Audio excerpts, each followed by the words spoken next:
자, 하나님 말씀 나누겠습니다. 오늘 하나님 말씀은 마태복음 7장 17절 18절 두 절의 말씀. 마태복음 7장 17절 18절 제가 받들어 봉독합니다. 이와 같이 좋은 나무마다 아름다운 열매를 맺고 못된 나무가 나쁜 열매를 맺나니 좋은 나무가 나쁜 열매를 맺을 수 없고 못된 나무가 아름다운 열매를 맺을 수 없느니라. 아멘. 자, 오늘은 나무와 열매의 비유 제목을 정했어요. 나무와 열매의 비유. 그동안 우리가 말씀을 통해서 여러 성경의 책들을 봤어요. 창세기도 보고 여호수아도 보고 에베소도 보고 여러 가지 책을 다 봤는데 2025년도부터는 무슨 책이냐면 마태복음을 보기 시작했어요. 마태복음. 그래서 2025년 1월 달부터 마태가 들려주는 예수님 이야기 이런 주제를 가지고 마태복음을 계속 보았어요. 처음에 이제 예수님의 족보에 대해서 같이 나누고 예수님의 탄생, 그렇죠? 예수님의 탄생에 대해서 말씀을 나누면서 예수님이 사역하시기 전에 세례 요한이라는 사람이 광야에서 세례 요한이 먼저 이제 앞서서 그의 사역을 얘기하면서 그때는 제가 이 광야에서 그렇죠? 세례 요한이 비록 주연은 아니지만 조연으로 살아가는 행복에 대한 말씀을 함께 나누고 또 세례 요한이 이제 세례를 줄 때 예수님이 세례를 받으시면서 하늘 문이 확 열리면서 성령이 비둘기에 임하는 모습도 함께 나눠봤어요. 그러면서 또 마태복음 5장서부터는 팔복으로 시작하잖아요. 이게 다 산상수훈이에요. 산상수훈 예수님의 설교 말씀인데 산상수훈 마태복음 5장서부터 지금까지 5장, 6장, 7장 산상수훈 쫙 말씀 봤어요. 팔복 말씀 받고 소금과 빛, 그다음에 외식하지 말아라. 예수님의 주기도문, 천국에 대한 이야기, 비판하지 마라, 염려하지 말라. 그리고 지난주에 산상수훈 가운데서 구하라, 찾으라, 두드리라. 기도의 응답에 대한 확신 말씀을 나누고 있었어요. 다 기억나세요? 설교를 한 나도 기억이 안 나는데 여러분들이 기억날 리가 있어요? 네. 그래도 이렇게 산상수훈의 말씀을 계속 보고 있어요. 혹시 여러분 기억을 여러분들이 원하시는 분들은 유튜브에서 더 감사교회 검색하시고 가서 보시면은 더 감사교회 다 있어요. 꽤 많이 봅니다, 여러분. 많이 봐요, 여러분. 우리가 성도가 100명도 안 되는데 구독이 500명 이상이에요. 그래도 매주일 막 200명, 300명, 500명 막 보고 있어요. 그러니까 여러분 괜찮다는 얘기죠? 여러분도 꼭 보시기 바랍니다. 그리고 구독과 좋아요 꼭 눌러주시고. 자, 오늘은 나무와 열매의 비유. 이제 5장, 6장, 7장 이제 산상수훈도 얼마 안 남았어요. 나무와 열매의 비유라는 거예요. 핵심은 간단해요. 좋은 나무가 좋은 열매를 맺는다. 한번 따라합시다. 좋은 나무가 좋은 열매를 맺는다. 너무나 간단하고 쉬운 내용인데 근데 사실 이게 쉽지만은 않은 것이 우리가 각자 형편이 다르거든요. 사람마다 환경이 다 다르기 때문에 과연 좋은 나무냐 그리고 좋은 열매가 갈 때는 이게 쉽지가 않아요. 어려운 내용이에요. 우리가 쉽게 받아들이기 쉽지만은 않은 내용인 것이 제가 설교를 준비하면서 설교를 이렇게 묵상하면서 시가 하나가 생각났어요. 시 한 편이. 무슨 시냐면 여러분들 아시는 그 내용일 텐데 심순덕 시인이 쓴 시인데 어머니는 그래도 되는 줄 알았습니다. 그런 시예요. 혹시 여러분 가운데 들어본 적 있는지 모르겠지만 어머니는 그래도 되는 줄 알았습니다. 그런 시를 심순덕 시인이 썼는데 제가 조금만 소개해 줄게요. 하루 종일 밭에서 죽어라 힘들게 일해도 어머니는 그래도 되는 줄 알았습니다. 찬밥 한 덩어리로 대충 부엌에 앉아 점심을 때워도 어머니는 그래도 되는 줄 알았습니다. 한겨울에 찬물로 맨손으로 빨래로 방망이질 해도 어머니는 그래도 되는 줄 알았습니다. 배부르다 생각 없다 식구들 다 먹이고 굶어도 어머니는 그래도 되는 줄 알았습니다. 이런 내용이에요. 이게 어버이 주일에 읽으면 참 볼만한 것인데 어머니에 대한 어머니가 할머니를 그리워하는 모습 아주 구구절절 잘 이렇게 써 있어요. 어머니는 그래도 되는 줄 알았다고 했는데 이 시의 백미는 맨 마지막 한 절이에요. 딱 한 줄. 뭐라고 나와 있냐면 어머니는 그러면 안 되는 것이었습니다. 이렇게 시가 맞춰져요. 이 시를 갑자기 생각난 이유가 그 시가 생각나면서 저도 이제 막 시가 써졌어요. 어떤 시를 썼냐면 신앙생활은 그래도 되는 줄 알았습니다. 주일날 예배 한번 드리고 나머지 일주일 동안 내내 내 마음대로 살아도 신앙생활은 그래도 되는 줄 알았습니다. 기복적으로 살고 나 중심으로 살고 내가 잘 되고 내가 주인공이 되고 내가 최고가 되는 그런 마음을 가지고 살아도 신앙생활은 그래도 되는 줄 알았습니다. 교회에서 성질 부리고 화내도 신앙생활은 그래도 되는 줄 알았습니다. 내 자존심 때문에 다른 사람 욕하고 또 성도들을 마음대로 평가하고 그래도 나는 신앙생활은 그래도 되는 줄 알았습니다. 제가 그냥 쓴 거예요. 이렇게 막 썼어요. 여러분, 어떤 남편에게 상처를 많이 받은 그 아내 되는 분이 간증을 하는 걸 제가 본 적이 있어요. 근데 이분은 남편에 대한 상처가 있어 그런지 남편하고 말을 안 한대요. 일단. 그리고 잔소리도 안 한대. 어우, 남자들. 부인이 잔소리를 안 한대. 그런데 그게 그냥 자기 깐에는 좋은 게 좋은 거지 하면서 다투기 싫어가지고 그냥 잔소리도 안 하고 그렇게 했다는, 그렇게 살았던 이 아내인 분이 예수님을 만나고 말씀이 그 안에 들어가니까 예수님이 삶의 주인이 되니까 아, 나는 참, 이렇게 표현하고 있어요.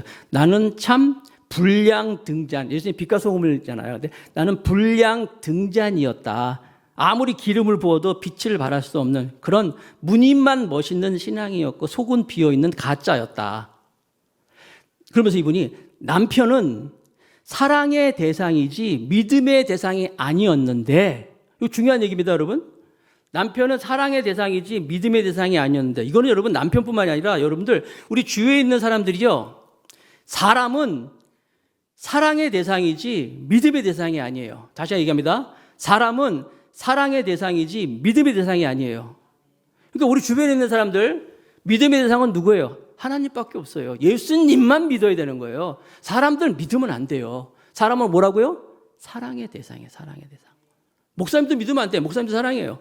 예수님만 믿고 하나님만 믿어야지 사람 믿으면 안 되는 거예요. 근데 이분이 그걸 깨달은 거예요. 그래서 내가 가짜였다. 자기는 가짜였다고 간증합니다. 그러면서 이제 앞으로 정말 자녀들에게 본을 보이고 사랑으로 가정을 세워나가겠다는 그런 내용을 담은 간증을 제가 봤어요. 저도 마찬가지예요. 가만히 제가 말씀을 준비하면서 그분도 간증 보면서 나는 목사인데 나도 이만하면 뭐 괜찮은 목사가 아니었을까? 내 생각이지 그건. 하나님의 평가가 아니라 내 생각으로 주님의 말씀보다는 내 생각으로 내가 신앙생활하고 있는 건 아닌가. 이 가짜 아닌가. 오늘 말씀이 그거예요. 좋은 나무냐? 좋은 나무는 좋은 열매를 맺는다. 자, 오늘 말씀에 보면 마태복음 7장 15절인데 이렇게 시작하고 있어요. 같이 읽읍시다. 같이. 시작. 거짓 선지자들을 삼가라. 양의 옷을 입고 너에게 나오나 속에는 노략질하는 일이라. 시작부터 무서워요. 거짓 선지자들을 삼가라는 거예요. 양의 옷을 입고 있대요. 양. 근데 그 속은 뭐냐면 노략질하는 일이래. 일이. 제가 어렸을 때 교회학교 다닐 때 교회학교 우리 선생님이 계셨어요. 정말 훌륭한 선생님이었어요. 그 당시에 봤을 때 막 성령 충만하고 또 막 기도도 열심히 하시고 막 봉사도 열심히 하시고 교사하면서 아이들에게 막 말씀을 증거하는데 너무 멋있는 선생님이었어요. 나중에 이분이 신학교를 들어가시고 목사님이 됐어요. 목사님 될 뿐만 아니라 서울 강남에 아주 큰 교회도 목회하셨어요. 담임 목사를 있었어요. 그런데 안 좋은 소문이 조금씩 들려오는 거예요. 안 좋은 소문이. 그래서 급기야는 그렇게 훌륭하고 정말 제가 존경했던 그 목사님인데 교회가 큰 교회예요. 건물이 막 빌딩으로 있는 교회인데 그 교회 요즘에 그 다니다 보면 그 대통령 선거할 때 얼굴 나오잖아요. 이렇게 누구 뭐 기호 1번 그것처럼 커다란 현수막이 교회에 딱 걸리면서 담임 목사 아무개 담임 목사는 물러가라. 성도들이 막 데모를 하는 거예요. 그러면서 그 목사님의 비리 잘못된 것이 막 나오기 시작하는 거예요. 막 뭐 갑질한 것도 나오고 또 특별히 뭐 목사님이 그렇게 믿고 있던 장로 하나가 막 이렇게 막 사람들을 어렵게 하고 이런 일들이 막 생겨서 결국은 그 교회에서 목사님이 이제 못 견디고 나오시게 됐는데 다른 교회에 가게 됐어요. 좀 버티다. 근데 거기에서도 역시 안 좋은 일들이 막 있는 거예요. 여러분 오늘 설교 여기 거짓 선지자를 삼가라 말씀하고 있잖아요. 거짓 선지자를 삼가라는 이 말은요. 양의 탈을 쓰고 있지만 너희들을 노략하려는 일이라는 거예요. 일이. 이게 무슨 얘기냐면 예수님 당시에는 지금도 베두인이라고 있어요. 베두인이라고 양치는 사람도 있는데 이 양치는 목동들이 집을 나와서 양을 치다가 바로 집에 못 가요. 방목하듯이 하기 때문에. 그래서 밤이 되면 이제 큰 이렇게 돌 같은 걸로 또 나무가지로 묶은 담을 만들어가지고 그런 울타리 같이 만들어가지고 거기에 이제 모든 양들을 다 한꺼번에 집어넣어요. 다 집어넣습니다. 그리고 그 입구에 들어가고 나가는 입구 문을 누가 지키냐? 목자들이 지켜요. 그래서 여러분 찬송가에 보면 양의 문이 되신 예수님이 찬양 부르잖아요. 양의 문이 된다는 건 뭐냐면 그런 양들을 가둬놓은 곳에 목자들이 딱 지키고 있는 거예요. 양의 문이 되신 예수님 그런 것처럼. 근데 중요한 건 그때 이리들이 이 팔레스타인 이 지역에 이리들이 이 양들을 해하려고 늘 다니는 거야. 그러니까 잘 알고 있어요. 예수님이 너무나 잘 알고 있는 이야기예요. 그래서 너희들을 노략질하려고 하는 일이라 하는 아주 그 당시 사람들이 잘 알고 있는 이야기를 가지고 예수님이 말씀을 하는 거예요. 무슨 얘기냐면은 거짓 선지자를 조심하라. 이 부분에 대해서 사도 바울도 에베소서 그 교회를 향해서 편지 그 사도행전에 보면 사도행전 20장에 보면은 에베소 교회 이제 그러니까 그가 이제 예루살렘에 가기 직전에 그 에베소 교회 성도를 향해서 쓴 이야기였거든요. 사도행전 20장 29절 30절을 봅니다. 거기도 뭐라고 나와 있냐면 바울이 쓴 얘기예요. 내가 떠난 후에 누가 온다고요? 살아온 이리가. 여기도 일이 나오잖아요. 바로 교회 안에서 교회 안팎 바깥에서 이리 사나운 이리가 여러분에게 들어와서 그 양떼를 아끼지 아니하며 또한 여러분 중에서 제자들을 끌어 자기를 따르게 하려고 어그러진 말을 하는 사람들이 일어날 줄을 내가 아노라 말이에요. 이 교회 안에서 심지어 바울이 자기가 정말 양육 잘하고 자기가 가르치고 세운 장로, 자기가 세운 그 사람들이 이리가 돼가지고 교회 안에서 사람들을 자기를 따르게 만들고 자기 말을 믿게 하고 그래서 그들을 해하게 하는 일이 일어날 것이다라고 이미 예언을 하고 있어요. 이건 정말 오고 오는 세대, 지금 이 시대에도 이런 일이 일어날 수 있다고 말씀하는 거예요. 굉장히 충격적인 이야기잖아요. 예수님이 오늘 산상수훈에 그 말씀하시는 거예요. 그러면서 뭐라고 말씀하십니까? 7장 21절 다 같이 한번 읽어봅시다. 준비 시작. 나더러 주여 주여 하는 자마다 다 천국에 들어갈 것이 아니요 다만 하늘에 계신 내 아버지의 뜻대로 행하는 자라야 들어가리라. 여러분 여기서 주여 주여 하는 때 이 주여는요 그냥 우리가 아는 뭐 주여가 아니에요. 당시에 정말 주여라고 할 때는 이 로드 주여 할 때는요 하나님 왕 심지어 당신을 위해서 내 목숨까지도 다 바치겠습니다는 굉장한 충성 맹세가 담겨져 있는 말이 주여란 말이에요. 교회 안에서 주여 주여 주여라는 말은요 그만큼 예수님을 향하여서 하나님이시며 정말 왕이시며 내 목숨까지도 다 드릴 수 있는 그런 분이라고 했는데 실상 그렇게 말은 해놓고 삶을 전혀 그렇지 않다는 거예요. 전혀 그렇지 않은 삶이 드려지고 있다. 놀랍죠? 22절 7장 22절에 더 놀라운 것 한번 또 읽어봅시다. 시작. 그날에 많은 사람이 나더러 이르러 주여 주여 우리가 주의 이름으로 소지를 노릇하며 주의 이름으로 귀신을 쫓아내며 주의 이름으로 많은 권능을 행하지 아니하였나이까 하리라. 놀라워요. 여기서 보니까 또 여기서는 주의 이름으로 3번이나 주의 이름으로 선지자 노릇하고 주의 이름으로 막 귀신도 쫓아내고 주의 이름으로 막 권능도 행했다는 거예요. 그러니까 여러분 요즘 우리가 한번 생각해 보면 교회 안에서 막 능력도 행하고 막 지위도 높고 똑똑하고 사람들에게 막력 능력 있고 막 이럴 수도 있다는 거예요. 굉장한 실력자죠. 그런데 중요한 건 23절 마태복음 7장 23절 또 같이 읽어봅시다. 시작.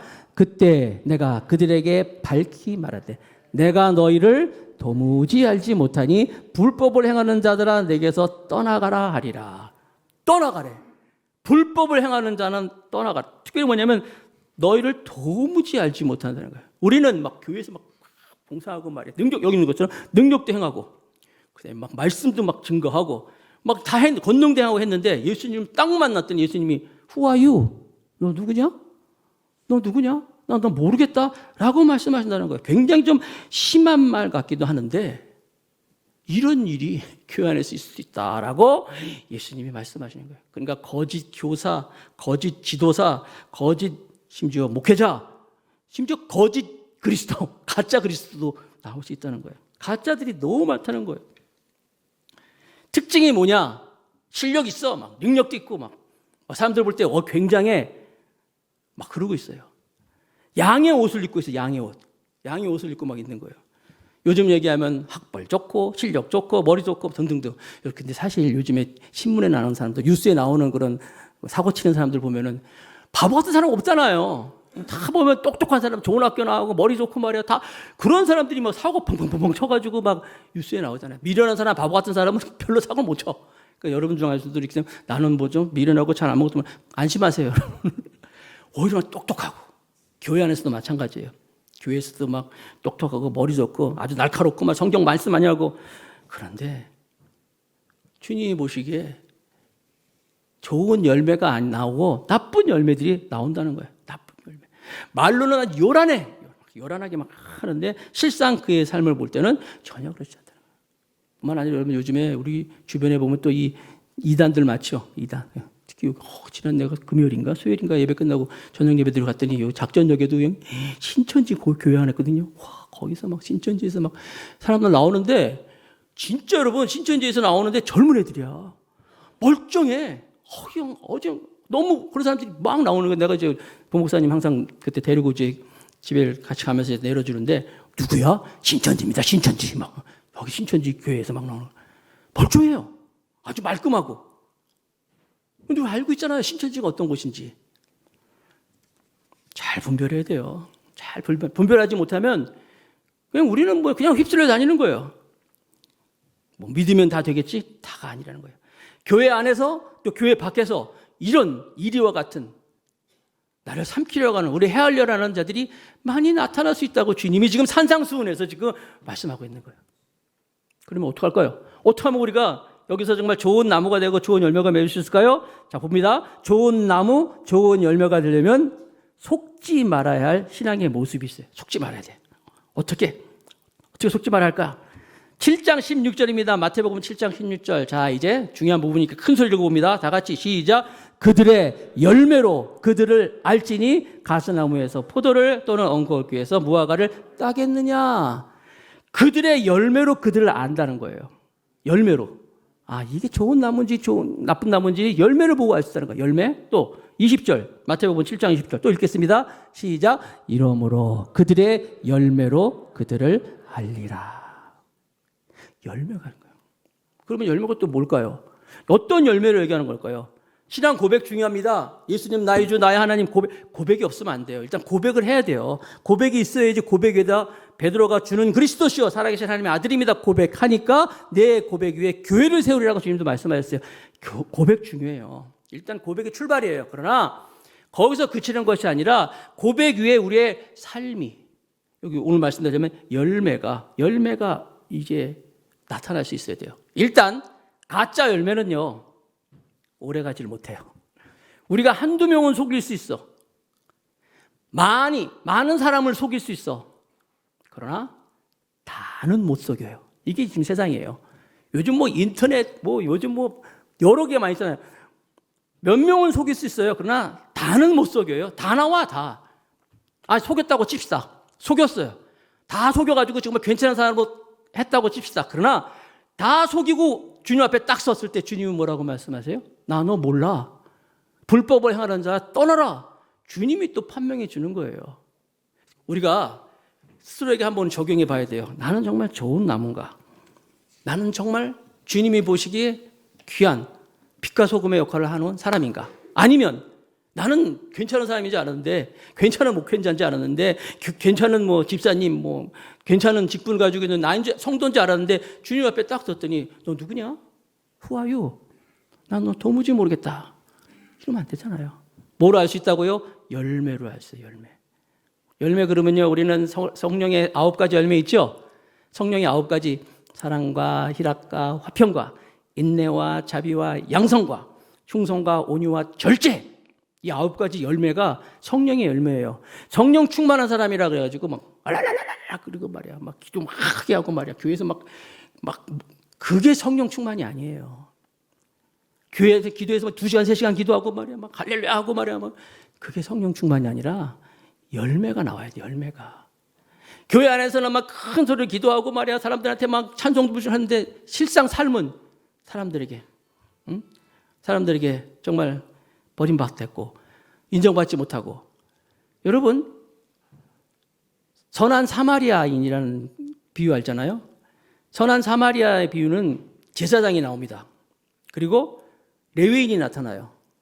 그리고 강도당한 사람이 있어요. 죽어가는 사람이 있어요. 제사장 얼마나 멋있어요. 당대에 존경받는 사람이고 하나님의 예배를 인도하는 그런 제사장. 레위인 성경 박사예요. 교회를 막 그 성전의 모든 걸 다 인도하고 막 레위인. 성령 충만한 것처럼 보였던 제사장하고 레위인은요, 그 강도 만난 사람을 보고 본 척도 안 했어요. 그걸 다 도망가 버렸어요. 그러나 사마리아인은 그 당시 사람들한테 손가락 받는 사람들이었어요. 사마리아인은 대화도 안 하고 말도 안 하고 말이야. 같이 밥도 안 먹고 욕만 했던 사람들이었는데 전혀 성령 충만하지 않았던 이 사마리아인이 오히려 그 강도 만난 사람을 가서 치료해주고 쌈해주고 기름치고 데려다가 여관에 맡겨주고 돈 더 들면 내가 더 갖다 줄게요. 예수님이 말씀하셨어요. 누가 선한 너희 이웃이냐? 성령 충만한 같이 보였던 제사장 레위인이냐? 사마리인이냐? 사람들이 사마리아인입니다 라고 해요. 예수님이 너희도 가서 그렇게 하라 그랬어요. 성령 충만한 것처럼 막 보여지는 사람이 열매가 아무것도 없을 때 하나님은, 주님은 나 너 몰라. 그러나 비록 성령 충만한 같지 않은데 삶에서 사랑이 나오는 거예요. 희락이 나오는 거예요. 인내가 나오고 자비가 나오고 양성이 나오고 온유, 충성, 절제가 나오는 거예요. 삶에 나오는 거예요. 교회 안에서 인정받지 못하지만 사람들이 별로 이렇게 눈여겨보지 않았지만 삶을 통해서 늘 희락이 있어, 기쁨이 있어. 사랑하고 사람들에게 인하고 그 사람이 열매를 맺고 있는 사람이라고 말씀하고 있는 거예요. 스스로 조심해야 되는 거예요. 여러분, 그래 내가 혹시 내 모습이 아닌가, 우리 모습이 아닌가. 반면교사라고 있잖아요. 반면교사. 남들의 모습을 보면서 남들의 정말 안 좋은 모습을 보면서 나는 절대 그러지 말아야지. 반면교사 할 수 있어야 돼요. 신앙생활은 예수님이 우리를 평가하는 거지 내가 나를 평가하는 게 아니고 사람들이 나를 평가하는 게 아니라는 거예요. 7장 23절 다시 한번 읽어보겠습니다. 마태복음 7장 23절 다 같이 시작. 그때 내가 그들에게 밝히 말하되 내가 너희를 도무지 알지 못하니 불법을 행하는 자들아 내게서 떠나가라 하니라. 기준이 누구예요? 예수님이 기준이에요. 예수님이 기준이야. 예수님이 하나님의 뜻대로 행하라고 말씀하고 있잖아요. 7장 21절도 한번 읽어봅시다. 마태복음 7장 27절 다시 다 같이 시작. 나더러 주여 주여 하는 자마다 다 천국에 들어갈 것이 아니요 다만 하늘에 계신 내 아버지의 뜻대로 행하는 자라야 아니라. 한번 여러분 각자 여러분들이 적용했으면 좋겠어요. 나는 어떤가? 내가 과연 사람들에게 하나님이 보시기에 정말 이 성령의 9가지 열매처럼 잘 열매를 맺을 수 있는가? 아니면 내 욕심, 신앙생활은 그래도 되는 줄 알았습니다 이런 것처럼 말이에요. 내 성질 다 버리고 말이에요. 내 주장 다 하고 말이에요. 안 되면 막 짜증내고 사람들 없는 데서 그 사람 막 욕하고. 혹시 나는 그렇지 않은가? 내 이기심, 항상 사단은요 우리의 이기심, 내 욕심을 막 이용해가지고 우리로 하여금 하나님과 막 멀어지게 하는 거예요. 제가 저기 거제라고 그 남해 거제 거기 가면 외도라는 섬이 있어요. 굉장히 이쁜 섬이에요. 제가 몇 번 가봤는데 갈 때마다 그 외도가 정원도 너무 이쁘고 잔디도 이쁘고 너무 잘 만들어 놓은 거예요. 그래서 어쩜 이렇게 이쁠까 하면서 비결이 뭔가 봤더니요. 제가 갈 때마다 봤어요. 직원들이 계속 이거 하고 있어. 계속 뭔가 했더니 조금만 올라오면 그냥 계속 수시로 이거 하고 있더니 여러분 가보세요. 가서 보시고 계속 이거 하고 있어요. 직원들이. 거기서 그러더라고요. 1cm, 2cm만 다 넣어도 잔디도 그렇고 계속 깎는다는 거예요. 여러분, 우리가 인간이기 때문에 늘 우리 안에서 이기심이 나와요. 욕심이 나와요. 내 주장이 나와요. 그럴 때마다 어떻게 해요? 잘라야 돼요. 계속 잘라야 돼. 계속 제어해야 돼요. 그럴 때 우리가 좋은 나무가 되는 거예요. 좋은 나무가 되고 좋은 열매가 맺어줄 수 있는 거예요. 말 많이 한다고, 폼 많이 잡는다고 그게 좋은 성도가 아니라 정말 내 안에서 성령의 9가지 열매, 정말 아름다운 하나님의 열매를 맺기 위해서 애쓰고 노력하고 자르고 그렇게 될 때 우리가 좋은 나무에서 좋은 열매를 맺을 줄로 믿습니다. 오늘 주님이 산상수훈의 말씀에 그걸 말씀하는 거예요. 좋은 나무에서 좋은 열매를 맺는다. 쉬운 것 같지만 사실 쉽지 않아요. 환경이 틀리고 다 상황이 다 틀리기 때문에 그래요. 그래도 다시 한번 주님, 내가 예수님을 나의 왕으로 모시고 정말 나의 주인으로 모시면서 내가 말뿐만이 아니라 내가 삶이, 내 행동이, 그래서 내가 지나간 그 자리가 정말 예수님의 열매로 맺혀지게 되어 주옵소서. 도와주옵소서. 기도하며 나가는 여러분 다 될 수 있기를 주님의 이름으로 축복하겠습니다.